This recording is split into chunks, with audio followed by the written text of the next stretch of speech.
Madame, Monsieur, bonsoir. Voici les titres de l'actualité de ce jeudi 21 août. L'hommage de la nation aux soldats tués en Afghanistan, c'était ce matin aux Invalides au cours d'une cérémonie émouvante. Dans son éloge funèbre, le chef de l'État a rendu un hommage poignant aux soldats morts. En Espagne, après la catastrophe aérienne qui a coûté la vie à 153 personnes, les circonstances de l'accident restent mystérieuses. 3 Français se trouvaient à bord. Le gouvernement estime que le dispositif de paiement des heures supplémentaires mis en place est satisfaisant. Selon Bercy, 6 millions de salariés en ont bénéficié. La fin du mois d'août est propice au déménagement à l'occasion de la rentrée, qu'elle soit scolaire ou professionnelle. Beaucoup changent de domicile et la plupart déménagent entre amis.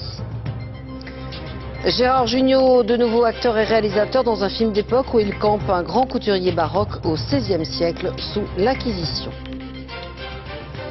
Le chef de l'État, dans le silence recueilli de la Cour des Invalides, a égrené à 2 reprises leurs noms: Sébastien, Damien, Nicolas, Kevin, Alexis, Damien, Julien, Anthony, Rodolphe, Mélane, les 10 soldats français tués en Afghanistan. Dans son éloge funèbre, il s'est adressé directement aux défunts et s'est montré particulièrement ému.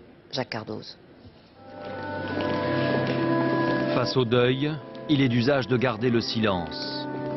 Et ce matin, aux Invalides, le silence était là. Nicolas Sarkozy se signe.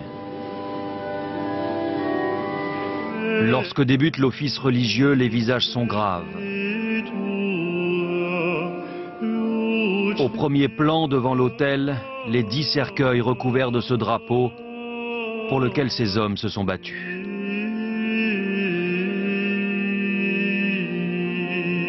L'office est œcuménique.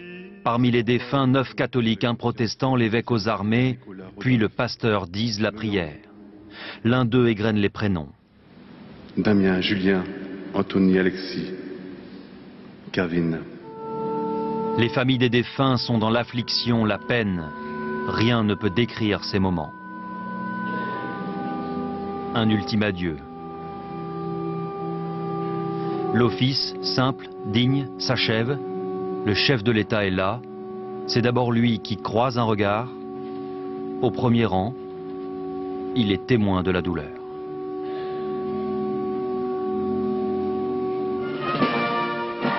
Dans la cour d'honneur, la cérémonie militaire.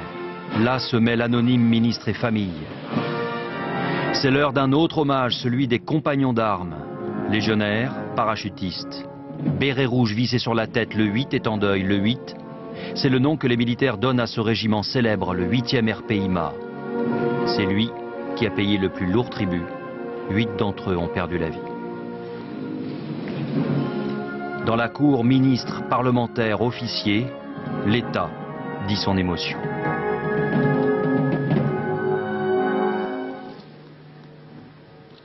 Je veux dire devant vos familles qu'à ce moment précis où je vous parle, jamais à quel point je n'ai mesuré ce que peut être la solitude d'un chef de l'État face aux décisions qu'il doit assumer. Et je dois dire devant vous, devant vos corps et devant ceux qui vous aiment, que j'ai pris mes responsabilités, que j'en mesure la gravité. Nous n'avons pas le droit de perdre là-bas. Nous n'avons pas le droit de renoncer à défendre nos valeurs. Ils n'étaient pas officiers et pourtant ils seront décorés de la Légion d'honneur à titre posthume. Une première voulue par le président. Le pays en avait perdu le souvenir, mais ces images renvoient à une évidence. 10 soldats, 10 hommes sont tombés au combat pour la France.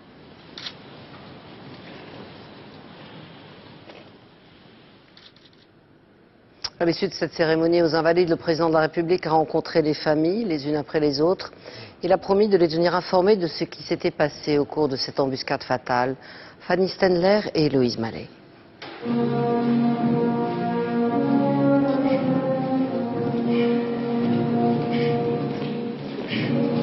Les hommages de la République et le désespoir sur les visages. Les familles des 10 soldats morts au combat sont venues de toute la France, de la Gironde à la Normandie, du Tarn à l'île de la Réunion. Devant elles, le cercueil de leurs fils, de leurs frères ou de leurs amis.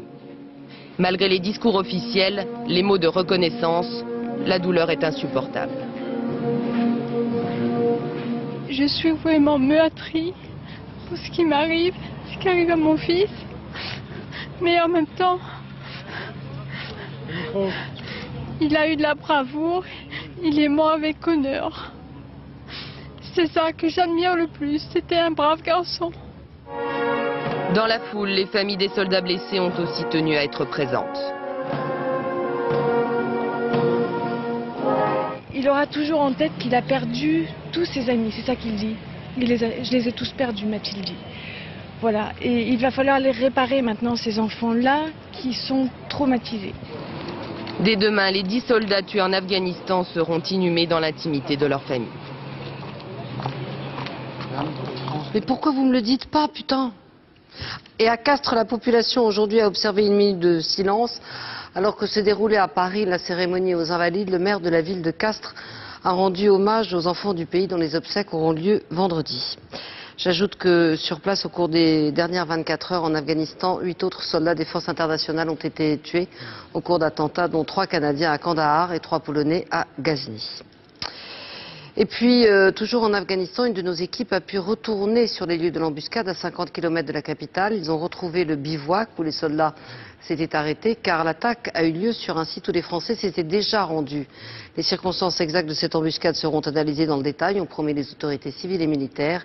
Les questions que l'on se pose avec sur place Nicolas Bertrand, Jérôme Verret et à Paris Vincent Fischmann. Ce désert-là est fait de rocailles et d'hommes en armes, qu'ils soient talibans ou militaires afghans, comme ces soldats, en poste à quelques kilomètres seulement du lieu de l'embuscade. Depuis le début du mois, les Français sont en charge de tout le secteur. La veille de l'attaque, ils seraient passés par ce camp, sur les hauteurs et tenus par l'armée afghane. La veille, ils sont partis en patrouille dans le district. Il n'y a pas eu de problème. Ils sont revenus et ils sont repartis dans la vallée lundi. Le lendemain, en effet, les soldats français reprennent la piste pour une nouvelle patrouille. Tout le monde les a vus passer, mais vous savez, on voit aussi des talibans. Ils viennent la nuit et tirent sur le poste de police, juste en face. Des talibans qui occupent le secteur. Lundi, 13h30, ils attendent les Français le haut d'un col à quelques kilomètres. Comment s'est déroulée l'embuscade? Pour sécuriser le passage, les soldats français sortent de leurs blindés, c'est la procédure. Ils avancent à pied, tout autour, 80 talibans déclenchent une embuscade parfaitement préparée. Les premiers hommes touchés ont été l'adjoint du chef de section, le radio et le tireur d'élite. Les soldats ont-ils été victimes de tirs amis? Pour soutenir les militaires français, des avions américains sont arrivés en renfort. Dans l'embuscade, Français et talibans sont à quelques dizaines de mètres les uns des autres.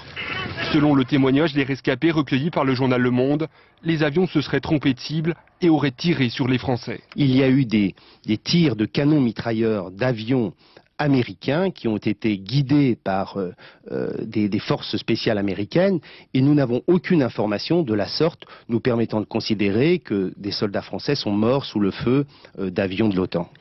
D'autres rescapés ont reproché au renfort leur lenteur. Impossible, répond le ministre de la Défense. Moins de 20 minutes après l'attaque, une première section d'appui est partie. Elle serait arrivée sur place moins d'une heure après le début de l'embuscade.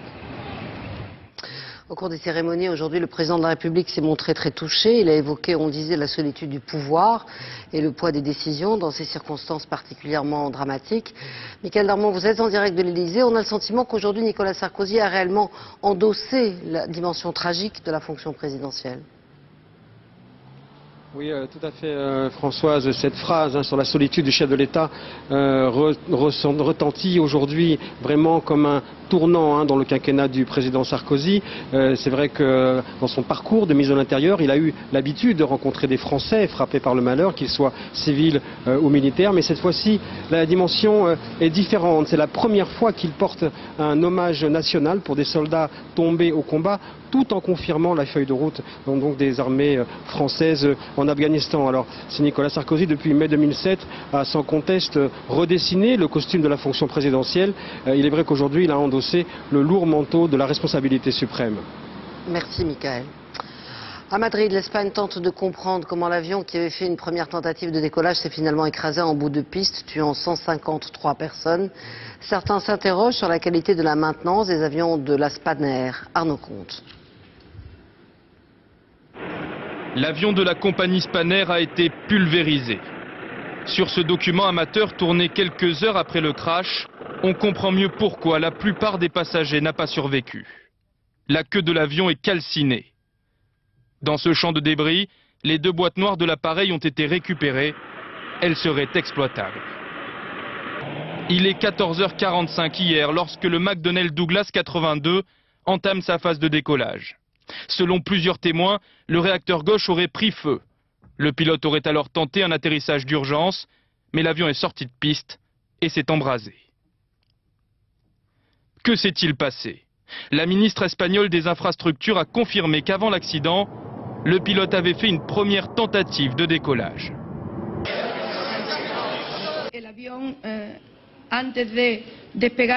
L'avion est parti, puis est revenu, parce que le pilote a signalé un problème, dont les causes seront déterminées par l'examen des boîtes noires.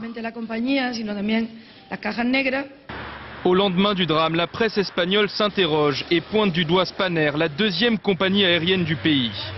Depuis quelques semaines, ces pilotes dénonçaient de graves carences, notamment dans la maintenance des avions. Aujourd'hui, Spanair dément tout manquement aux règles de sécurité. L'avion était prêt pour le vol, en accord avec les règles et les normes de maintenance.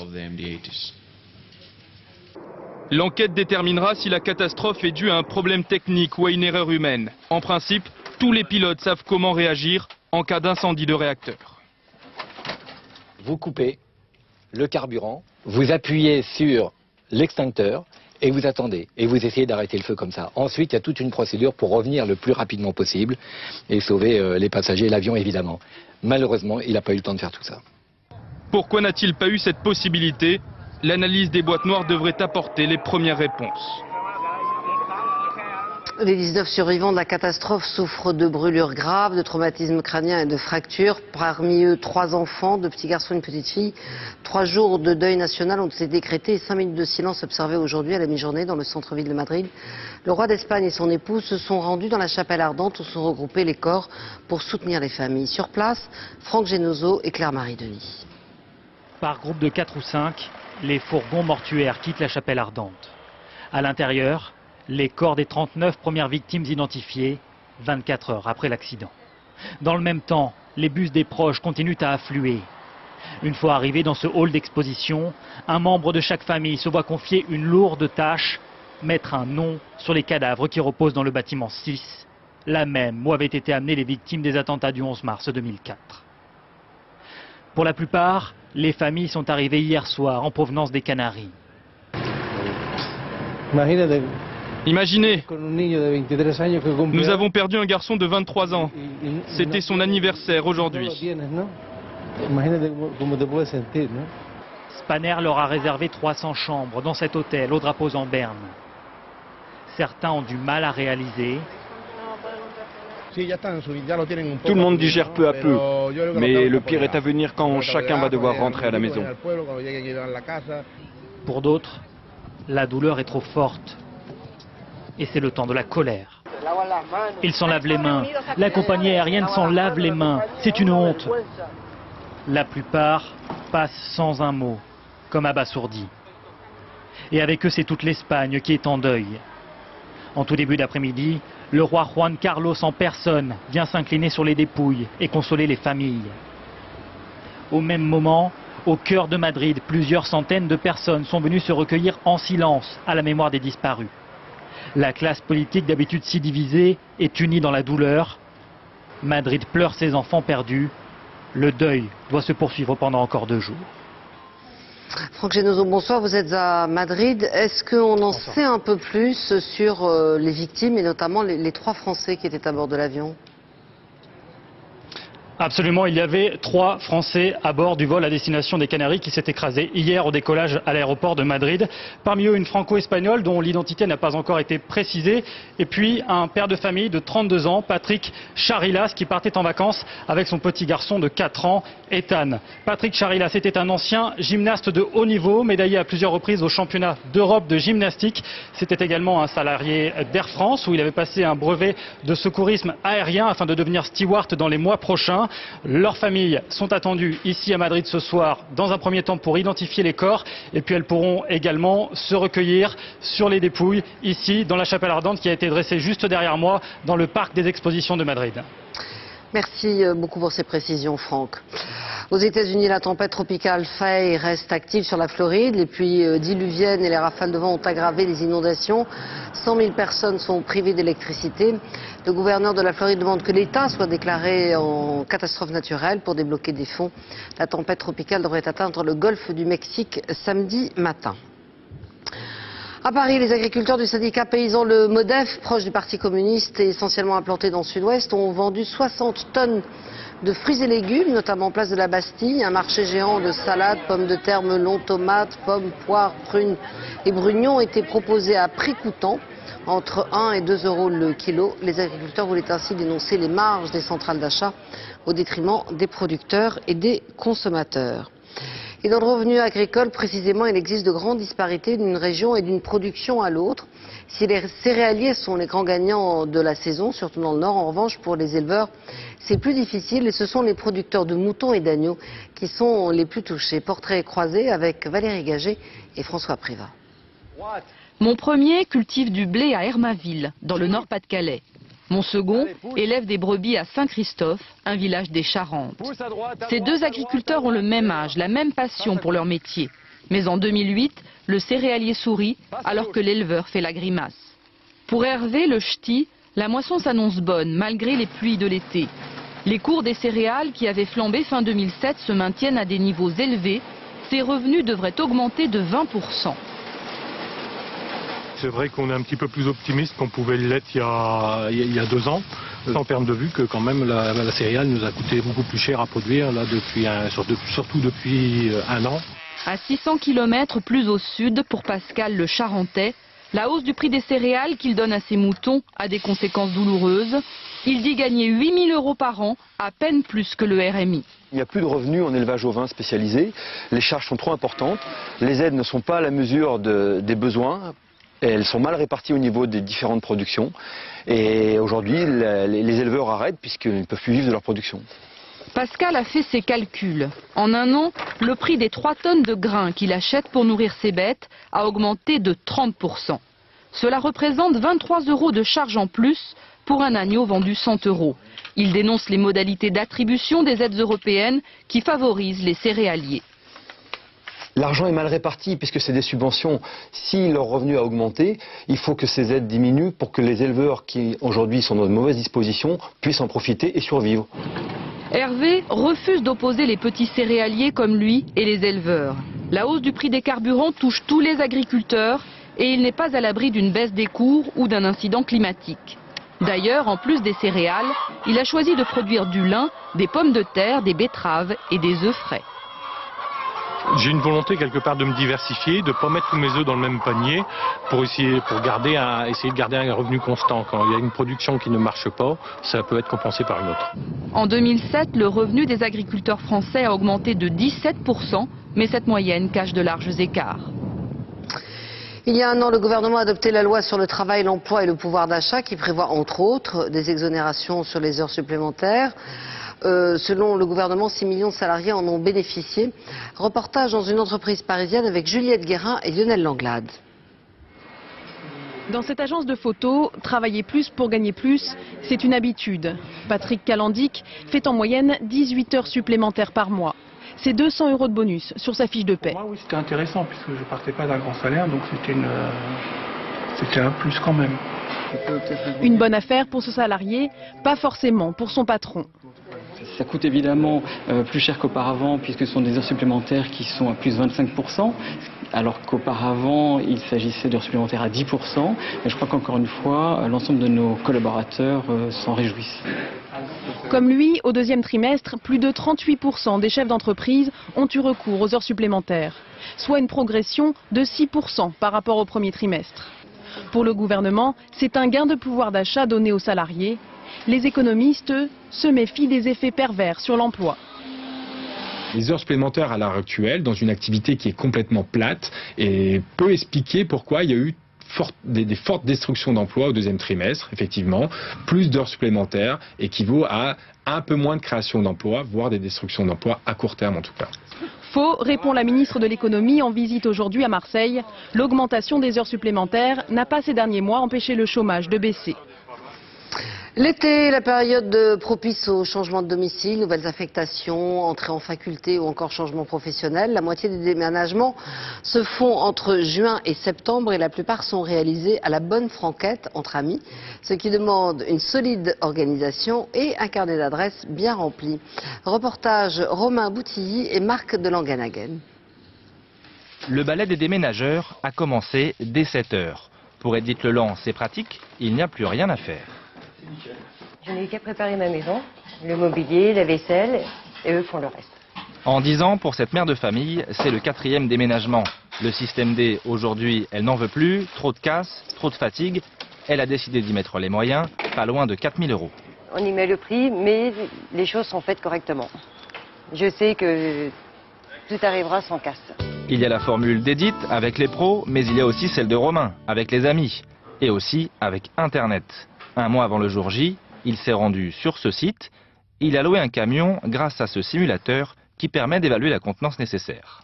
Je glisse la table, combien j'ai de chaises, et au fur et à mesure, ça augmente le volume dans le camion, ce qui me permet d'après de pouvoir estimer s'il faut un 12 mètres cubes ou un 20 mètres cubes.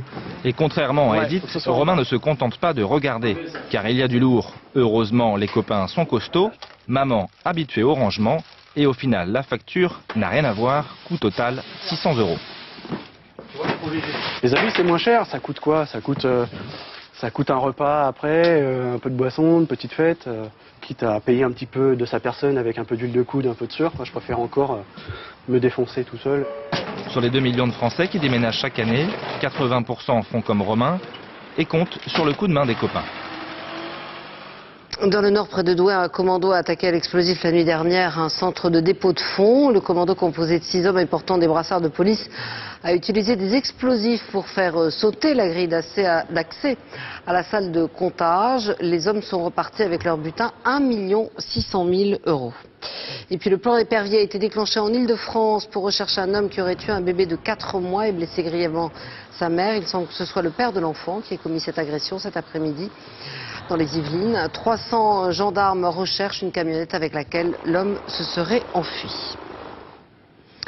Plusieurs associations françaises aident les enfants qui ont une malformation esthétique dans les pays en voie de développement où les opérations sont difficilement réalisables. C'est le cas d'une petite Guinéenne de 6 ans qui vient d'être opérée d'un bec de lièvre par les chirurgiens de la chaîne de l'Espoir. Reportage Florence Bouquilla et Marc de Langenhagen. C'était quand tu avais... Quand Aïssatou regarde ses photos d'avant, c'est son ancien visage qu'elle voit. Un visage enlaidi par une fente labiale, un bec de lièvre et une sévère déformation du palais. Prise en charge par l'association La Chaîne de l'Espoir, accueillie dans une famille de la région parisienne, la petite Guinéenne a été opérée il y a 1 mois et demi. L'importance est double, elle est esthétique et fonctionnelle, c'est-à-dire bien parler, être compréhensible, donc c'est intégration sociale par la parole et esthétique aussi par le non-rejet des autres. Le rejet, la fillette l'a subi en Afrique, où les enfants au visage mal formé passent pour des êtres maléfiques. En France, quelques jours après être sortie de clinique, Aïssatou a découvert son nouveau visage. D'un seul coup, elle s'est regardée dans la glace, comme tous les matins, et elle s'est fait un sourire. Alors je lui ai dit, tu t'es fait un sourire parce que tu t'es trouvée belle? Oui. En 6 semaines, l'enfant a appris à parler le français. Mais pour son palais tout neuf, la lettre P est difficile à prononcer. Je t'en donne un petit peu. Depuis 10 ans, Jacqueline et René ont pris en charge 16 enfants de 2 à 18 ans. Tous victimes de pathologies nécessitant une opération. Ils ont vécu là entre 2 et 8 mois. Nous ne disons jamais non parce que il n'y a pas de raison de dire non déjà. Il faut que chaque enfant ait sa chance. Et puis on se dit que tout petit comme on est, on donne une chance à un enfant de vivre normalement, de pouvoir se défendre dans la vie. Comme tous ceux qui bénéficient de la chaîne de l'espoir, Aïssatou repartira bientôt dans son pays d'origine. La séparation d'avec maman Jacqueline et papa René sera sûrement un peu douloureuse, mais il arrive que le couple de retraités s'offre un voyage lointain pour revoir un enfant quelques années plus tard. La semaine internationale de l'eau s'étend en ce moment pour sensibiliser les pays développés aux économies d'eau, alors qu'un peu plus d'un tiers de l'humanité est privée d'installations correctes et que 7500 personnes meurent chaque jour faute d'assainissement et d'hygiène. Ce sont les chiffres qu'ont rappelé les experts réunis à Stockholm en Suède. Et en Inde, justement, un projet pilote est expérimenté en ce moment dans le Pendjab pour purifier l'eau dans des villages où, faute d'électricité, il est difficile d'obtenir de l'eau propre. Reportage Arnaud Miguet et Dominique Marotel. Depuis toujours, ce sont les femmes qui vont chercher l'eau à la rivière. Image de l'Inde éternelle, de l'Inde des campagnes. Nous sommes au Pendjab, cette région du nord du pays. Ici, on ne manque pas d'eau, mais elle est très souvent impropre à la consommation. Et comme on ne manque pas de soleil non plus, une ONG a trouvé la solution miracle. Cette machine appelée Nayad. Il suffit de verser l'eau polluée dans cet appareil qui la filtre, la désinfecte en quelques minutes au moyen d'une lampe UV actionnée par des panneaux solaires. En un tour de main, l'eau devient potable. C'est un procédé révolutionnaire car il peut fonctionner dans tous ces endroits reculés où il n'y a pas d'électricité, pas d'eau potable et aucun autre moyen de purifier l'eau. Ce village de 4500 âmes a été choisi il y a 2 ans pour ce projet pilote. Panchkosi, comme au moins 80 000 autres villages du pays, n'avait pas d'électricité et donc aucun moyen de purification de l'eau. L'eau du canal servait autant à la lessive qu'à la consommation. Au dispensaire du coin, aujourd'hui, on se félicite de l'arrivée de cette nouvelle technologie. Le nombre de malades à cause de l'eau contaminée a considérablement diminué. Avant l'arrivée de la machine, plus de 60% de mes patients souffraient de diarrhée, typhoïde, choléra ou hépatite. Aujourd'hui, les gens ont pris conscience du problème et ce chiffre est tombé à 40%. 40%, c'est encore trop, mais le village ne possède qu'une seule machine. Une machine qui coûte cher, 6 500 €. Pourtant, si tous les villages non électrifiés en étaient équipés, l'Inde, sur le plan sanitaire, pourrait faire un grand bond en avant. Néanmoins, chez ces femmes qui n'ont jamais eu à payer pour de l'eau, les mentalités évoluent. Je suis contente, tous nos problèmes de santé ont disparu. On utilise l'eau potable pour boire et nettoyer les légumes. Et ça ne nous embête pas de payer pour ça. L'Inde compte parmi les pays où la mortalité liée à l'eau est l'une des plus élevées au monde. Tous les jours, 2000 personnes meurent. À Pékin, nouvelle journée triste ou nette pour les Français. Les espoirs de médailles n'ont pu être concrétisés et c'est vers les magnifiques athlètes jamaïcains que la plupart des regards se sont tournés. Sur place, Julien Benedetto et Jean-Marc Nouknouk. Un rêve se brise dans la nuit de Pékin. Ladji Doucouré échoue à 6 centièmes de la médaille de bronze. 4e d'une finale olympique, la hantise de l'athlète. J'ai pas été capable d'aller plus vite que ça, donc ça m'énerve encore plus. 2 fois que les Jeux passent sous mon nez, j'ai l'impression que je rentrerai jamais dans le panthéon français. Dans cette finale du 110 mètres haies, le Cubain Robles s'envole dès les premiers obstacles vers le titre olympique. Derrière, Doucouré, maillot blanc à gauche de l'écran, lutte avec les 2 Américains. 3 pour 2 places sur le podium. À l'arrivée, Payne et Oliver devancent le Français. Une déception à tout casser. Un peu plus tôt, Leslie Jones terminait à la 5e place de la finale du 400 mètres après s'être blessé à la cuisse dès les premiers appuis. À Jones, la médaille du mérite. À l'Américain mérite la médaille d'or. On ne s'arrête pas dans une finale olympique, même si on a mal, même si on a une jambe en moins, voilà, on serre les dents. On a la chance de pouvoir faire ça, c'est pas donné à tout le monde, donc je m'interdisais de m'arrêter même s'il y avait mal. La Française Karima Louami lâche le témoin et le relais 4x100 est éliminé. Même mésaventure pour les Américains et les Américaines, favoris qui ne verront pas la finale. Et pendant ce temps, les fusées jamaïcaines continuent leur razzia de médailles d'or. Après le double sacre de Bolt, Veronica Campbell est championne olympique du 200 mètres. La Jamaïque est bien le royaume du sprint. Et du coup, au tableau des médailles, la France recule au 13e rang, précisément derrière la Jamaïque. En haut du tableau, rien de changé. Chine, États-Unis, Grande-Bretagne sont solidement installés en tête. Demain, parmi les chances de médailles françaises figure un champenois de 30 ans, Yohann Diniz, favori pour un titre sur 50 km marche. Il participe à ses premiers Jeux Olympiques et il espère bien résister à la pression. Portrait signé Romain Messi et Frédéric Bazille. Le 8 août dernier à Pékin, c'était l'heure du feu d'artifice et de l'ouverture des Jeux. La délégation française défile. Pas Yohann Diniz, lui, il s'est défilé. Toujours en Champagne pour se préserver de la fatigue et pour défendre ses convictions. Si on avait vu des panneaux, par exemple avec le nom des pays et pas de délégation derrière défiler, je pense que ça aurait pu marquer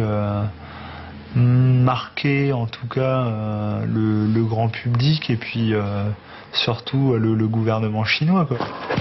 Yohann Diniz veut les droits de l'homme en Chine, il veut surtout l'or olympique. Alors il marche, 35 km par jour. À Pékin, il faudra en avaler 50 à la vitesse d'un coureur.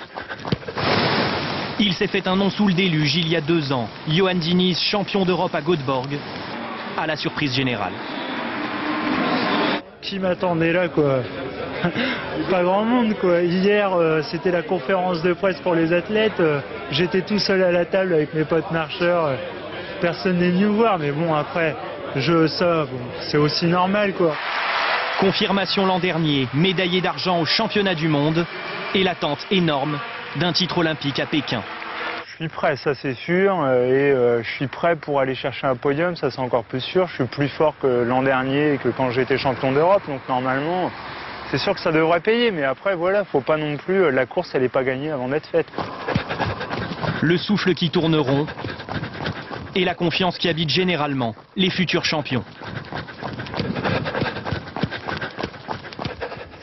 Football, 2 mois après l'échec français lors du championnat d'Europe, les Bleus se sont imposés face à la Suède par 3-2 hier soir au match amical à Göteborg. Un but marqué par Benzema et 2 par Govou sur une magnifique action que je vous laisse déguster. Un résultat de bon augure avant le premier match des éliminatoires de la Coupe du Monde 2010. Ce sera le 6 septembre contre l'Autriche. Et puis un défenseur de Valenciennes a été victime d'un malaise cardiaque lors de l'entraînement hier après-midi. David Sommeil a été transféré inconscient en unité de soins intensifs après s'être effondré lors de son entraînement. Les médecins se gardent de tout pronostic et le maintiennent en coma artificiel. Gérard Jugnot en tournage dans son prochain film Rose et Noir. Il réalise et joue le premier rôle. Un grand couturier du XVIe siècle, baroque et bigarré, qui se retrouve dans l'Espagne de l'Inquisition. Ambiance sur le tournage avec Cécile Tartakovsky et Mathieu Birden. Gérard Jugnot en culotte bouffante sur un parking de Seine-et-Marne. Si ce matin le XVIe siècle côtoie le soleil de la banlieue parisienne, c'est parce qu'en haut des marches... Sur les toits de Séville, il fait même plus chaud. Rose et Noir raconte les tribulations d'un couturier homosexuel en Espagne au temps de l'Inquisition. Il est accompagné d'un juif, d'un protestant et d'un musulman. Un périple en forme de choc culturel pour une comédie sur fond de persécution. Je voulais parler un petit peu des fous de Dieu, de la tolérance, que ce soit sexuelle, religieuse, et plutôt que de parler des choses actuelles. Un peu douloureux, c'était plus amusant, plus facile peut-être de se replonger dans le passé. Pour son 10e long métrage, Gérard Jugnot s'est entouré de Bernard Lecoq et de sa propre femme, à qui il offre le principal rôle féminin. J'ai un peu appréhendé, je me suis quand même dit est-ce que ça va bien se passer, est-ce que ça va bien rouler, et en fait je pense que chacun s'est posé la question, et lui dans son coin et moi dans mon coin, ce qui a fait que finalement on s'est retrouvés sur la joie et la bonne humeur et le sourire. 12 semaines de tournage dans les jambes, et pour cette dernière étape, le metteur en scène se sent un peu comme un forçat de la route. Hier, c'était du un faux plat, et pendant la semaine dernière, c'était que de la montagne. Donc je suis un peu... Est-ce que vous pourriez arrêter de hurler? Je cause... Ah bon, pardon. Dans quelques jours, l'Espagne aura disparu des portes de Paris pour mieux réapparaître sur les écrans au printemps prochain. La mort du producteur et réalisateur Pierre-André Boutang, une figure de l'ERTF qui est mort dans un accident en Corse mercredi à l'âge de 71 ans. Il avait notamment créé Océanique sur FR3 et des séries de portraits de grands créateurs.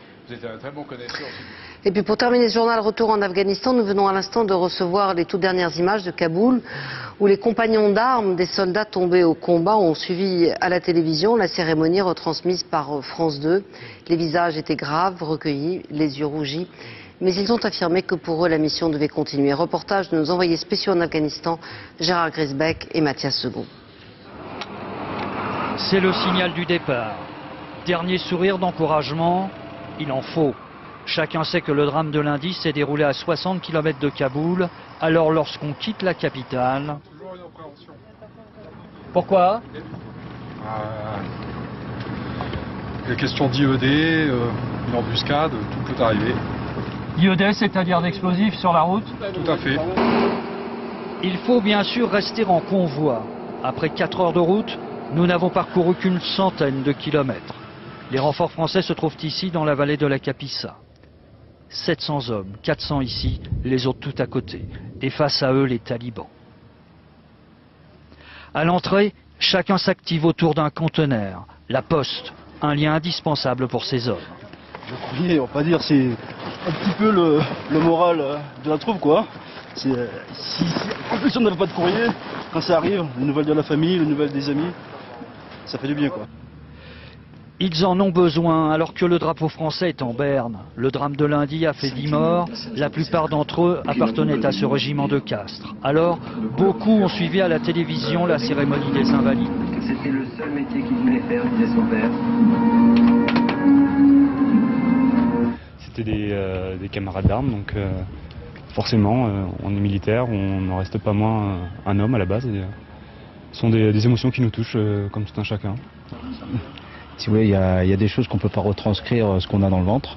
Ça jette pas sur vous le doute sur le bien fondé de cette guerre? Non, pas du tout. Nous ne sommes pas là pour savoir si c'est bien fondé ou pas. Nous sommes ici pour accomplir une mission. Ce discours sur la légitimité de la guerre est tenu par tous, malgré le drame de lundi. Je ne pense pas que ce soit une folie de mener cette guerre. La question n'est pas là. La question est qu'une partie du terrorisme international s'était enracinée en Afghanistan. Et que si aujourd'hui nous partons, eh bien nous laissons le champ libre pour qu'elle y revienne. Ça veut dire que demain, nous acceptons que nos capitales, notre territoire national, soient de nouveau menacés. Depuis le début du mois, les accrochages avec les talibans n'ont pas cessé. Ils sont quotidiens. Journée particulière pour les bérets rouges en Afghanistan qui, à des milliers de kilomètres de chez eux, ont suivi intensément cette cérémonie des Invalides. Mais maintenant, pour eux, la vie continue, c'est-à-dire la guerre. C'est la fin de cette édition. Merci d'avoir suivi ce journal qui était pour le moins bousculé, ce qui explique une formulation malheureuse de ma part, un juron qui m'a échappé et pour lequel je vous présente mes plus sincères excuses. Tout de suite, la météo Tania Young, suivi du point route de Valérie Maurice. 20h50, Secret d'Histoire, Stéphane Bern nous parlera des femmes qui ont compté au château de Versailles. Demain à 13h, vous retrouverez l'épatante Sophie Le Saint. Et puis pendant tout le week-end, c'est Marie Drucker qui vous informera. Très bonne soirée à tous. À bientôt. Au revoir.